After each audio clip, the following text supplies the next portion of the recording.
Children, in previous video we have studied about goodwill, introduction of goodwill, what are the methods of valuation of goodwill. There we studied about three methods of goodwill. So there are three methods of goodwill. The first is average profit method. Whenever we have to do valuation of goodwill, so we have three methods. First is average profit method. In average profit method we have two methods. First, simple method, and second, weighted average method.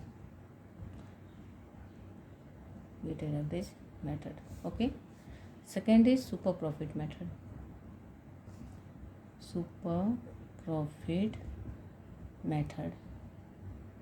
Third is capitalization method.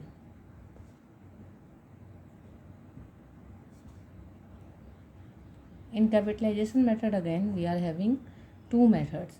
First, capitalization of average profit, means this one, and second, capitalization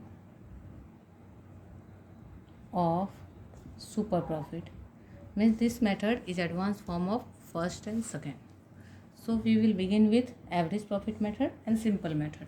Okay, so today what we start, number one, average profit method, and this is simple average profit method.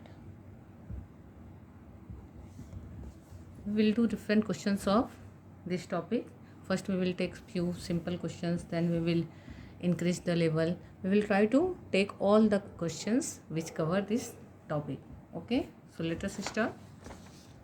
Question is, profits for the 5 years ending 31st March are as follows: 2020 4 lakh, 2021 3 lakh 98,000, 2022 4 lakh 50,000, 2023 4 lakh 45,000, and 2024 5 lakh. Calculate goodwill of the firm on the basis of 4 years purchase. Remember what is it in 4 years purchase, so at last we will multiply with this number of year purchase, and of 5 years average profit. Average we will calculate of 5 years. So the name is topic average profit method. So valuation of goodwill we have to do. We will write question 2. We are starting because 2 is easier than 1. Then we will go for 1 also.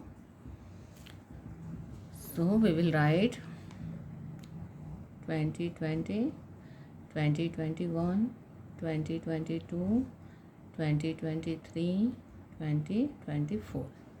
Profits we will write rupees 4 lakh, 3 lakh 98,000,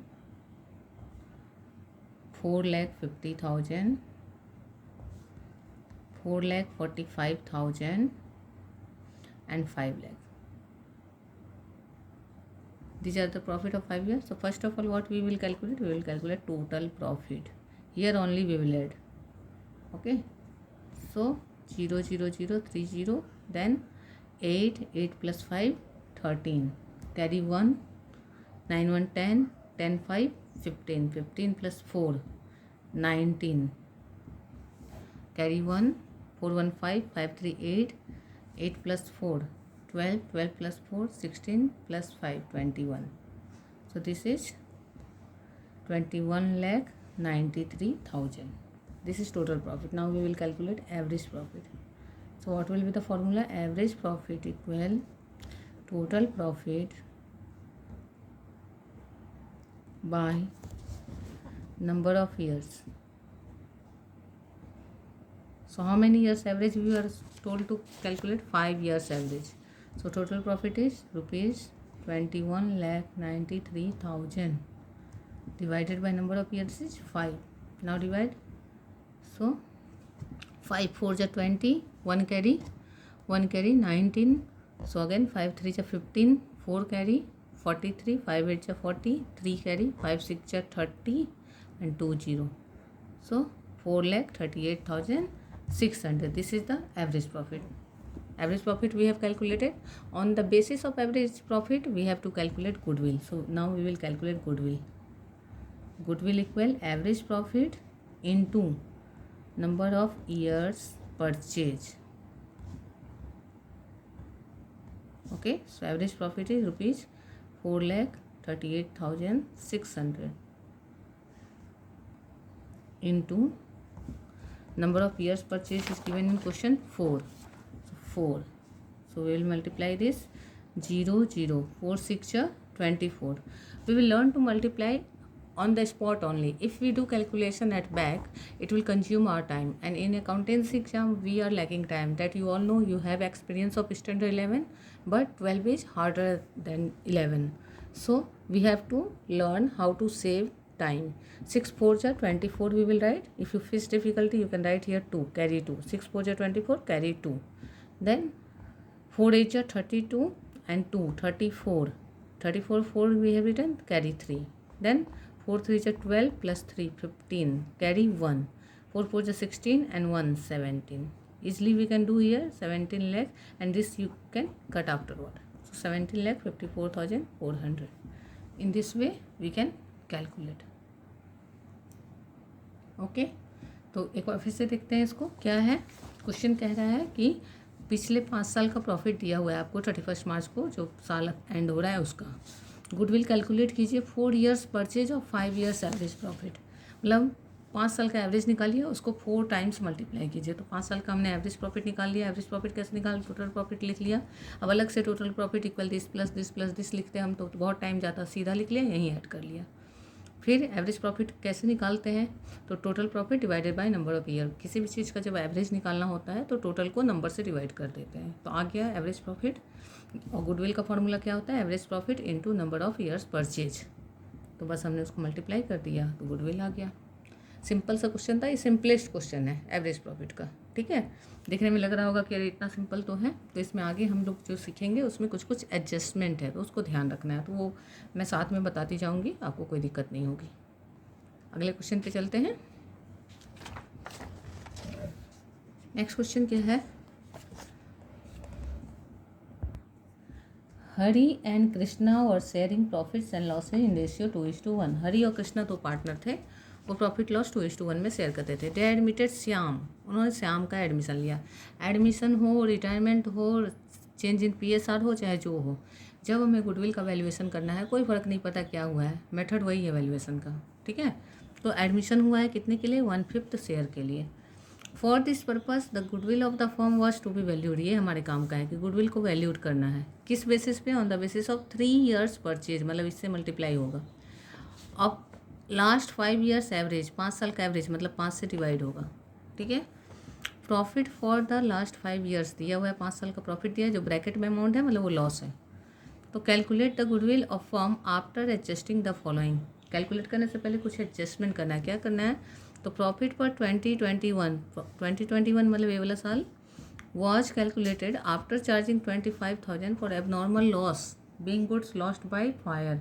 इसमें charge हुआ है abnormal loss, तब जाके ये इतना profit दिख रहा है. ठीक है, अगर एबनॉर्मल लॉस नहीं होता, आग से सामान नहीं जला होता, तो क्या होता? गुड्स ज़्यादा होता. तो यहाँ हम लोगों को एक नोट याद रखना है.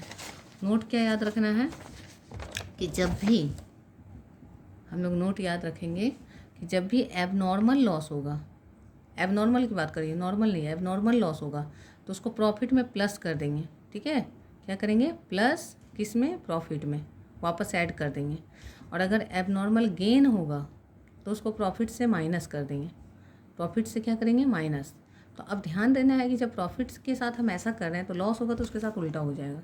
ठीक है, तो ये एबनॉर्मल की बात रही, नॉर्मल की नहीं. नॉर्मल लॉस है तो माइनस ही होगा, और नॉर्मल प्रॉफिट है तो ऐड ही होगा. नॉर्मल और एबनॉर्मल में क्या डिफरेंस होता है? नॉर्मल मतलब डे टू डे एक्टिविटी से रिलेटेड है, तो ठीक है.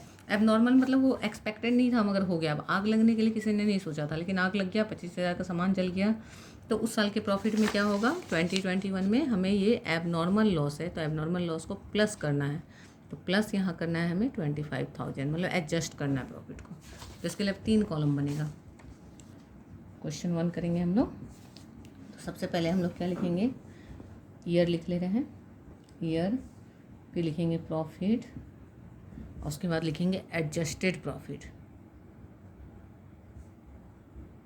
इस क्वेश्चन में एक एडजस्टमेंट है, बहुत सारे क्वेश्चन में एक से ज़्यादा एडजस्टमेंट भी मिलेगा। यहाँ लिख देंगे 2019 20, फिर 2020 21, फिर 2021 22, 2022 23, 2023 24। ठीक है। अब प्रॉफिट कैसे है, फर्स्ट ईयर में है 1,25,000, सेकेंड ईयर में है 1 लाख, थर्ड ईयर में है 1,87,500, फोर्थ ईयर में लॉस है 62,500 का ब्रैकेट में दिखाएंगे, और फिफ्थ ईयर में 1,25,000। ठीक है। अब क्वेश्चन ने एडजस्टमेंट कहाँ बोला है कि 2021 में एबनॉर्मल लॉस है, तो एबनॉर्मल लॉस को ऐड करते हैं तो हम लोग यहाँ पे प्लस 25,000 दिखाएंगे। क्या है ये, एबनॉर्मल लॉस है। ठीक है। इसको कॉलम की तरह से कर सकते हैं। अब जिसमें चेंज नहीं आया तो सेम लिखा जाएगा, 125, 1,25,000 सेम हो जाएगा। ठीक है। इसके बाद 1 लाख भी सेम हो जाएगा। इन दोनों को ऐड करना है हमें, तो ये 500, और यहाँ कैसे ऐड करेंगे, 5 + 7 12, कैरी 1 हो रहा है, 2 1 3 8 3 11, कैरी 1 हुआ 1 1 2। ठीक है। फिर से चेक कर लीजिए, 7 5 12, 8 2 10 1 11 और 1 1 2। ये लॉस है 62,500, और इसके बाद है 1,25,000 हो गया। अब हमें निकालना है टोटल एडजस्टेड प्रॉफिट। अब टोटल प्रॉफिट नहीं लेंगे, क्या लेंगे, टोटल एडजस्टेड प्रॉफिट, जो एडजस्ट हुआ प्रॉफिट, कि अगर ये आग नहीं लगा होता तो एक्चुअल में प्रॉफिट क्या था बिजनेस का, हम वो लेते हैं। तो अब क्या करेंगे, ये सारी फिगर को ऐड करेंगे, उसमें से 62,500 को लेस करेंगे। इसको कैसे करना है, हमें पहले चारों को ऐड करना है। तो ऐड कीजिए, 1,25,000 + 1,25,000 तो कितना हुआ, 2,50,000। उसमें 1 लाख और जोड़ दीजिए तो 3,50,000, 3,50,000 और यहाँ 2 लाख तो 5,50,000, और ये 12,500 तो 50 और 10 60 62,500, यानी 5,62,500 आ रहा है। प्लस में हमारा कितना आ रहा है, प्लस में आ रहा है 5,62,500। बस मैं आपको करने के लिए दिखा रही हूँ। और माइनस में आ रहा है 62,500, यानी प्रॉफिट कितना बच रहा है, एडजस्टेड प्रॉफिट जो है वो कितना बच रहा है, 5 लाख। ठीक है। क्लियर है ये वाला, प्लस वाले को ऐड कर लिया, माइनस वाले को लेस कर दिया। अब निकालेंगे एवरेज प्रॉफिट। तो average profit equal total adjusted profit, अब इसी को लेके चलना है, divided by number of years. तो अब टोटल एडजस्टेड प्रॉफिट कितना है, 5 लाख। 5 लाख को डिवाइड करेंगे किससे, 5 से, तो आ गया कितना, ₹1 लाख। अब क्या निकालना है, अगला स्टेप क्या है, एवरेज प्रॉफिट के बाद क्या निकालना है, गुडविल, क्योंकि गुडविल किस पे बेस्ड है, एवरेज प्रॉफिट पे। तो goodwill equal average profit into number of years purchased, years purchase. ठीक है। तो एवरेज प्रॉफिट कितना है, 1 lakh into number of years purchase. तो नंबर ऑफ ईयर्स परचेज कितना बोला है, 3 ईयर्स परचेज, तो इंटू 3 कर देंगे तो क्या आ जाएगा आंसर, ₹3 लाख। ठीक है। मतलब सिंपल क्वेश्चंस होता है, लेकिन बस बच्चे थोड़ा सा ये एबनॉर्मल लॉस, एबनॉर्मल गेन, ये सबको नहीं ठीक से एडजस्ट कर पाते हैं, तो क्या होता है, उनका फाइनल आंसर रॉन्ग हो जाता है। एग्जाम में ये 3 to 4 मार्क्स में आता है, डिपेंड करता है क्वेश्चन का लेवल कितना ये है, और असिस्टेंट की तरह काम करता है बहुत सारे में, एडमिशन में, रिटायरमेंट में, जहाँ पे हमें गुडविल कैलकुलेट करना होता है, वहाँ ये हेल्पफुल होता है। तो दोनों क्वेश्चन को अच्छे से देख लीजिए। इसके आगे और इस टाइप का क्वेश्चन करेंगे, हम लोग डिस्कस करेंगे नेक्स्ट वीडियो में। Having any doubt let me know. Thank you.